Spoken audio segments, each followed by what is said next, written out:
नमस्कार साथियों।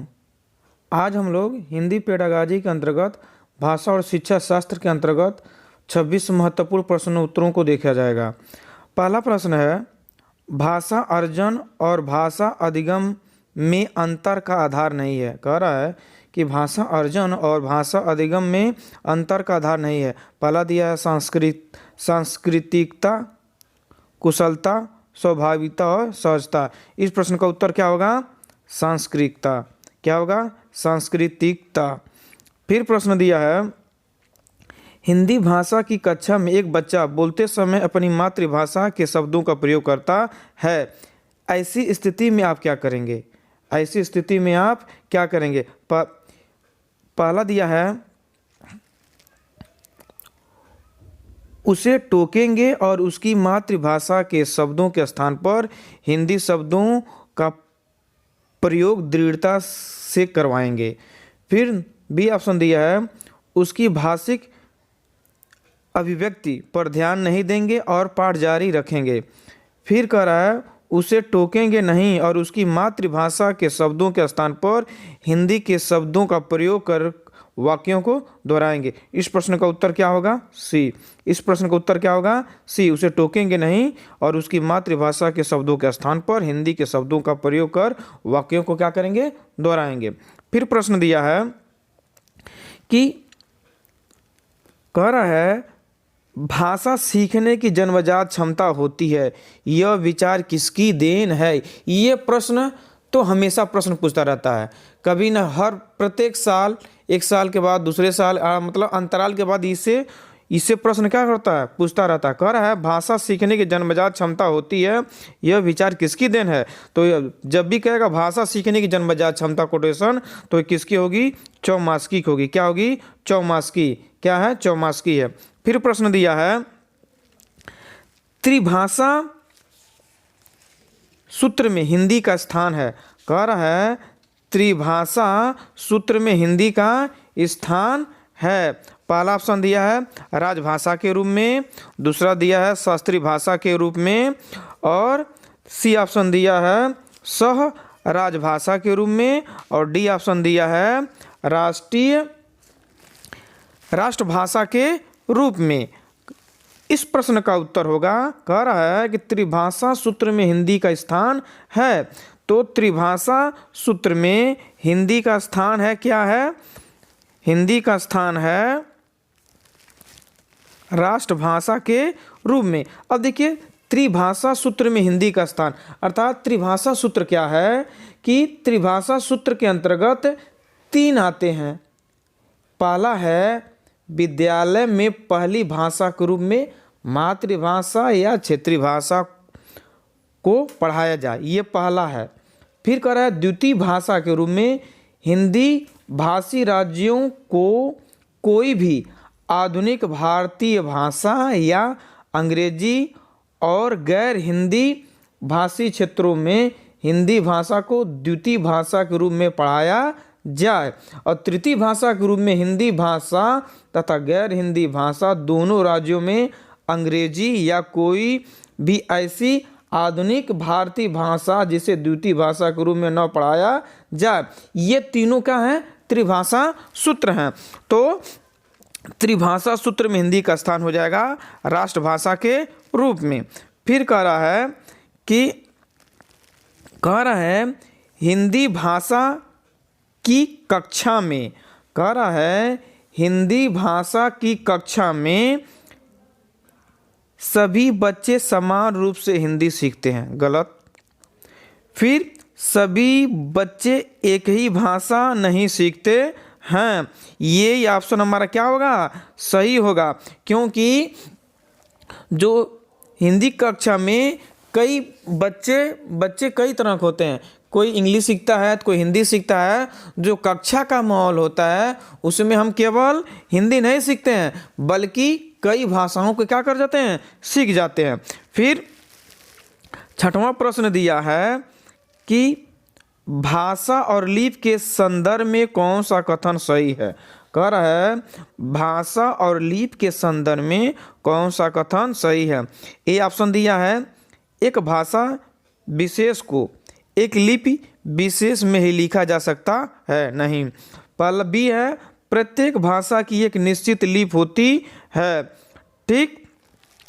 फिर कह रहा है भाषा की समृद्धि के लिए केवल लिपि ही उत्तरदायी है, गलत। अब डी ऑप्शन कह रहा है कि किसी भी भाषा को किसी भी लिपि में लिखा जा सकता है। तो छठवां प्रश्न का उत्तर क्या होगा?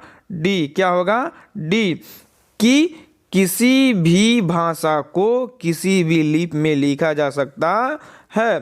फिर 7वां प्रश्न दिया है कि उच्च प्राथमिक स्तर पर भाषा सीखने सिखाने का उद्देश्य है। कह रहा है कि उच्च प्राथमिक स्तर पर भाषा सीखने सिखाने का उद्देश्य है। इस प्रश्न का उत्तर क्या होगा?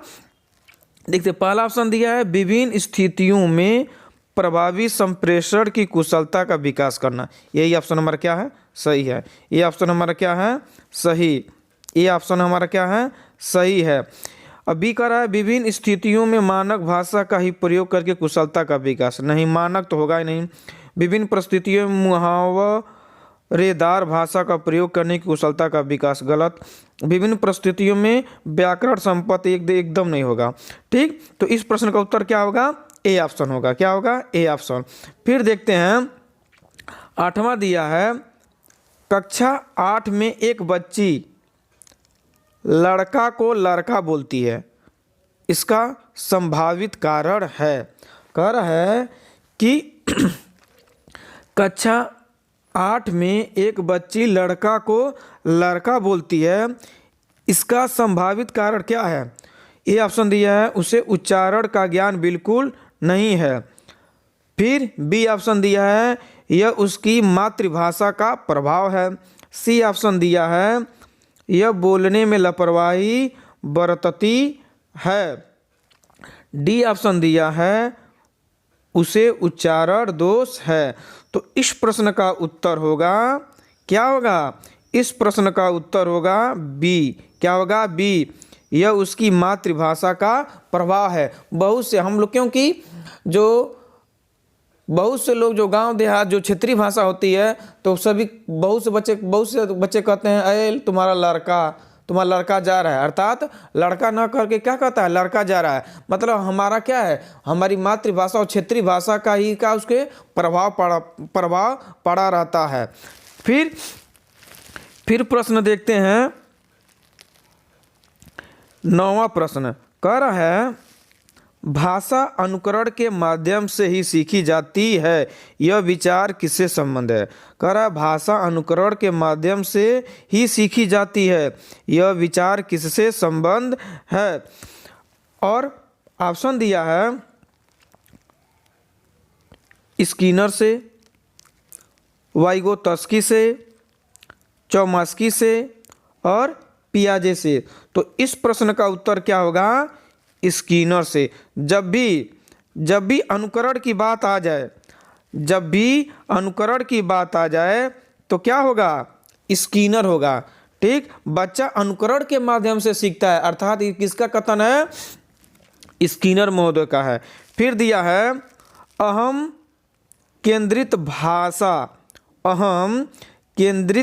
भाषा की संकल्पना किसके साथ घनिष्ठ रूप से जुड़ी है? देखिए ये प्रश्न इससे पहले आ गया है। भाषा जन्मजात प्रकृति होती है, भाषा जन्मजात प्रवृत्ति होती है।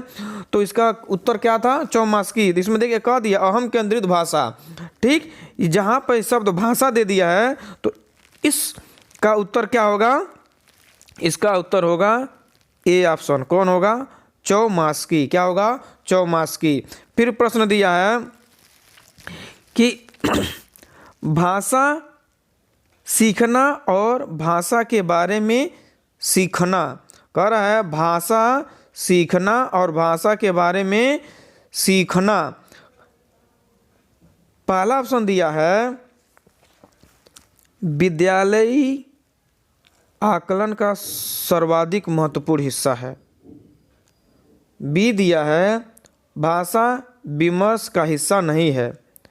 सी ऑप्शन दिया है दो भिन्न संकल्पनाएं हैं।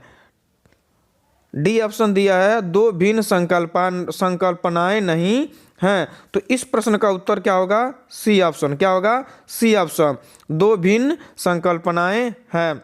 फिर देखते हैं, कह रहा है 12वां प्रश्न, बच्चों की भाषा प्रयोग संबंधी त्रुटियों पर अधिक कठोर प्रतिक्रिया व्यक्त करना अथवा उन्हें ही इंगित करते रहना है। कह रहा है बच्चों की भाषा प्रयोग संबंधी त्रुटियों पर अधिक कठोर प्रतिक्रिया व्यक्त करना अथवा उन्हें ही इंगित करते रहना। कह रहा है बच्चों की भाषिक अभिव्यक्ति को अवरुद्ध कर सकता है। कह रहा है बच्चे की भाषिक अभिव्यक्ति को अवरुद्ध कर सकता है। यही ऑप्शन लग रहा सही है। फिर देखते हैं, भाषा शिक्षक का परम दायित्व है, जरूरी है, इससे बच्चों की भाषा में सुधार होता है। बिल्कुल जरूरी नहीं है, बच्चे स्वयं ही सब सीख जाते हैं। इस प्रश्न का उत्तर होगा ए ऑप्शन। क्या होगा? ए ऑप्शन, बच्चों की भाषिक अभिव्यक्ति को अवरुद्ध कर सकता है। फिर प्रश्न दिया है 13वां दिया है कि भाषा की कक्षा में विभिन्न संचार माध्यमों अर्थात मुद्रित और अमुद्रित प्रयोग। कर रहा भाषा की कक्षा में विभिन्न संचार माध्यमों का प्रयोग कर रहा है कि शिक्षक को बाकी शिक्षकों से अलग और श्रेष्ठ सिद्ध करता है। गलत। भाषा शिक्षक की कर्तव्यनिष्ठा का परिचायक है। फिर सी ऑप्शन दिया है, समावेशी कक्षा की आवश्यकताओं को पूरा करने में सहयोग देता है। इस प्रश्न का उत्तर क्या होगा? सी। क्या होगा? सी होगा, समावेशी कक्षा की आवश्यकताओं को पूरा करने में सहयोग देता है। फिर देखते हैं 14वां प्रश्न। 14वां प्रश्न कर रहा है भाषा शिक्षण के संदर्भ में कौन सा कथन उचित है। कह रहा है कि भाषा शिक्षण के संदर्भ में कौन सा कथन उचित है। कह रहा है भाषा शिक्षण के लिए अधिकाधिक कठिन अभ्यासों का प्रयोग किया जाए। एकदम नहीं, ये जब भी क्या हो, कठिन हो, एकदम अभ्यास करने की बात को, तो ये हमारा क्या है, नेगेटिव वर्ड, ये हमारा होगा नहीं। फिर भी कह रहा है आजकल भाषा शिक्षण में अधिकाधिक उच्च स्तरीय ईमेल तकनीक का प्रयोग अनिवार्य है। गलत। भाषा शिक्षण में सिनेमा को शामिल नहीं किया जाना चाहिए। गलत। अब इस समय तो देख रहे हैं कि सभी क्या हो रहा है, सब हमारा मॉडर्न युग चल रहा है, अर्थात बिना मोबाइल लैपटॉप के लोग पढ़ाई नहीं कर पा रहे हैं। तो इसमें होगा डी ऑप्शन। हमारा क्या होगा? D option. कह रहा है प्रथम भाषा अर्जन की तरह द्वितीय भाषा के रूप में हिंदी। 15वां दिया है बच्चे अनुकरण से भाषा सीखते हैं। यह कथन पूर्णतः सत्य है, आंशिक रूप से ही सत्य है, पूर्णतः सत्य है, सारहीन है। इस प्रश्न का उत्तर क्या होगा? क्या होगा हमारा? इस प्रश्न का उत्तर होगा आंशिक रूप से क्या है? सत्य है। आंशिक रूप से क्या है? सत्य है। फिर प्रश्न दिया है बच्चे उच्च प्राथमिक स्तर पर कौन सा भाषा शिक्षण का उद्देश्य नहीं है। कह रहा है कि उच्च प्राथमिक स्तर पर कौन सा भाषा शिक्षण का उद्देश्य नहीं है। कह रहा निजी अनुभवों के आधार पर भाषा का सृजनशील प्रयोग ये है। ठीक। फिर दिया है भाषा के सौंदर्य को समझने की क्षमता का विकास, ये भी सही है। फिर कह रहा है मुहावरों लोकोक्तियों कहावतों का सुचिंतित प्रयोग करने का प्रवृत्ति का विकास। फिर डी ऑप्शन दिया है कठिन शब्दों के अर्थ पूछना। यही हमारा क्या होगा? यही हमारा सही होगा। देखिए यह डी है। क्या है? डी है कि कठिन शब्दों के अर्थ पूछना।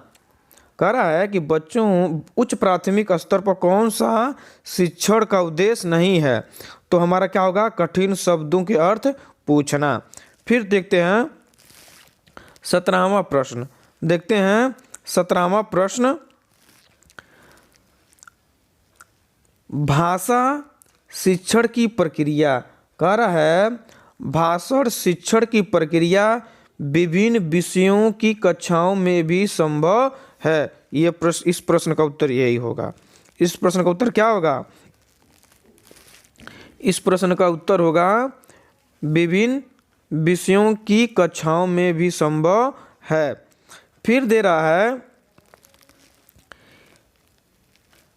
भाषा शिक्षक का दायित्व है कि वह, 18वां प्रश्न दिया है कि भाषा शिक्षक का दायित्व है कि वह सभी बच्चों को समान रूप से गिरकार दे। एकदम नहीं, ये नहीं होगा। सभी बच्चों में भाषा प्रयोग की एक समान कुशलता विकसित करे। क्या करे? एक समान कुशलता विकसित करे। इस प्रश्न का उत्तर यही होगा। क्या होगा? कि सभी बच्चों में भाषा प्रयोग की कुशलता विकसित करे। फिर 19वां प्रश्न दिया है विद्यालय आने से पूर्व बच्चे, कह रहा है कि विद्यालय आने से पूर्व बच्चे सभी भाषाओं में पूर्ण दक्षता रखते हैं। नहीं। बी दिया है भाषा के व्याकरण की सचेत समझ रखते हैं। एकदम नहीं। ठीक। भाषा का बिल्कुल भी ज्ञान नहीं रखते हैं। नहीं। ठीक। अब कह रहा है अपनी भाषा में समझने समझाने की कुशलता से लैस होते हैं। इस प्रश्न का उत्तर क्या होगा? डी। अपनी भाषा में समझने और समझाने की कुशलता से लैस होते हैं। फिर 20वां प्रश्न देखते हैं। कह रहा है कि बच्चा स्वाभाविक रूप से अपने घर और समाज के वातावरण से अर्जित करता है। क्या? वाक्य, शब्द, व्याकरण, भाषा। कह रहा है बच्चा स्वाभाविक रूप से अपने घर और समाज के वातावरण से वाक्य एकदम नहीं, शब्द बिल्कुल नहीं, व्याकरण एकदम नहीं, क्या सीखता है? बच्चा डी ऑप्शन हमारा क्या है? सही है। क्या सीखता है? भाषा। क्या सीखता है? भाषा। क्या सीखता है? भाषा। अब देखिए फिर 21वां प्रश्न पूछा है भाषा शिक्षण के संदर्भ में कौन सा कथन सही नहीं है। कह रहा है कि भाषा शिक्षण के संदर्भ में कौन सा कथन सही नहीं है। ए ऑप्शन दिया है भाषागत शुद्धता के प्रति अत्यधिक कठोर रवैया नहीं अपनाना चाहिए। ठीक।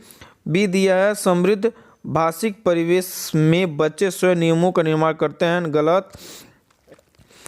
भाषा शिक्षण में समृद्ध भाषिक परिवेश उपलब्ध कराना जरूरी है। इस प्रश्न का उत्तर क्या होगा? सी। क्या होगा? सी। भाषा शिक्षण में समृद्ध भाषिक परिवेश उपलब्ध कराना जरूरी है। अब देखते हैं 22वां प्रश्न। कह रहा है बच्चों में भाषा सीखने की क्षमता जन्मजात होती है। देखिए कह रहा है ये देखिए चौमासकी वाला है, बच्चों की भाषा सीखने की जन्मजात क्षमता होती है। अतः ये दिया है उनकी इस क्षमता का भरपूर प्रयोग करते हुए भाषाई नियम सिखाए जाने चाहिए। गलत। जहाँ पर नियम ये है तो जहाँ व्याकरण दिया है, नियम दिया है, बच्चों को नियम सिखाने चाहिए, बच्चों को व्याकरण वध सिखानी चाहिए। ये ऑप्शन क्या होगा? हमारा गलत होगा। फिर बी देखते हैं बच्चों को समृद्ध भाषिक परिवेश उपलब्ध कराया जाना चाहिए। देखिए इससे पहले ये क्वेश्चन आया था। यही उत्तर हमारा क्या होगा? यही उत्तर हमारा क्या है? सही है। बच्चों को समृद्ध भाषिक परिवेश उपलब्ध कराया जाना चाहिए। ये भी देख लेते हैं शिक्षण का कार्य नहीं किया जाना चाहिए। गलत। भाषा शिक्षण का कार्य घर पर ही किया जाना चाहिए। एकदम गलत। ये हमारा क्या होगा? ये हमारा होगा बच्चों को समृद्ध भाषिक परिवेश उपलब्ध कराया जाना चाहिए। बी ऑप्शन हमारा क्या है? सही है। अब देखते हैं भाषा अर्जन और भाषा अधिगम के संदर्भ में कौन सा कथन सत्य नहीं है? यह प्रश्न पूछ चुका है पहले भी। कह रहा है भाषा अर्जन और भाषा अधिगम के संदर्भ में कौन सा कथन सत्य नहीं है? पहला दिया है रोजगार प्राप्त करने के लिए ही भाषा सीखी जाती है, गलत। कह रहा है रोजगार प्राप्त करने के लिए, अच्छा, कथन सत्य नहीं है। रोजगार प्राप्त करने के लिए भाषा सीखी जाती है, यही ऑप्शन हमारा क्या होगा? सही होगा। क्या होगा? यही ऑप्शन क्या होगा? सही होगा। कह रहा है कि भाषा अर्जन और भाषा अधिगम के संदर्भ में कौन सा कथन सत्य नहीं है?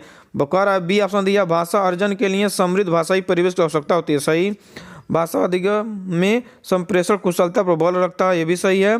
फिर कह रहा है भाषा अर्जन सहज और स्वाभाविक होता है, जबकि भाषा अधिगम प्रयासपूर्ण होता है। इस प्रश्न का उत्तर क्या होगा? रोजगार। क्या होगा? कि कह रहा भाषा अर्जन भाषा अधिगम के संदर्भ में कौन सा कथन सत्य नहीं है? कह रहा भाषा अर्जन से केवल रोजगार नहीं मिलता है, बल्कि भाषा अर्जन के समृद्ध भाषाई परिवेश का विकास होता है, हमारी जो संप्रेषण होता है, बातचीत की कुशलता भी होती है, ठीक। और अर्जन सहज होता है, स्वाभाविक होता है, वातावरण के अनुकूल होता है। लेकिन कह रहा केवल रोजगार, इससे भाषा सीखने से केवल रोजगार मिलता है, तो ये ऑप्शन हमारा क्या है? यही ऑप्शन हमारा क्या है? सही है, क्योंकि केवल रोजगार नहीं मिलता, बाकी ये तीनों हमारे क्या हैं? सही है। लेकिन कह रहा है सत्य नहीं है, तो रोजगार प्राप्त करने के लिए ही भाषा सीखी जाती है, ऑप्शन हमारा है, ठीक। फिर दिया है 24वां प्रश्न दिया है भाषा शिक्षण में सहायक है। कह रहा है कि भाषा शिक्षण में सहायक है निदानात्मक और उपचारात्मक कार्य, शुद्ध भाषा पर बल, साहित्य शिक्षण, व्याकरण नियमों की जानकारी, ये तो होगा नहीं। तो इस प्रश्न का उत्तर क्या होगा? इस प्रश्न का उत्तर होगा निदानात्मक और उपचारात्मक कार्य। क्या होगा? निदानात्मक और उपचारात्मक कार्य। फिर कह रहा है भाषा शिक्षण के संदर्भ में कौन सा कथन सही नहीं है? कह रहा है भाषा शिक्षण के संदर्भ में कौन सा कथन सही नहीं है? कह रहा नहीं है, तो इसका नेगेटिव ही होगा। बच्चे अपने द्वारा बनाए गए भाषा नियमों को विस्तार में परिवर्तन करते रहते हैं, ठीक। समृद्ध भाषा परिवेश भाषा अर्जित करने में सहायक होता है, सही है। फिर कह रहा है बच्चों की मातृभाषा का कक्षा में प्रयोग नहीं होना चाहिए, ये ऑप्शन नंबर क्या है? बल्कि बच्चों को मातृभाषा में या क्षेत्रीय भाषा का प्रयोग करते रहना चाहिए। और क्योंकि लड़का अपनी मातृभाषा से ही आगे धीरे धीरे हिंदी भाषा और जिस क्षेत्र में रहता है उस क्षेत्र की भाषा को धीरे धीरे जानकारी उसको हो जाएगी। तो कह रहा है कि कथन सही नहीं है, तो सी ऑप्शन क्या है हमारा? सही यही है, क्योंकि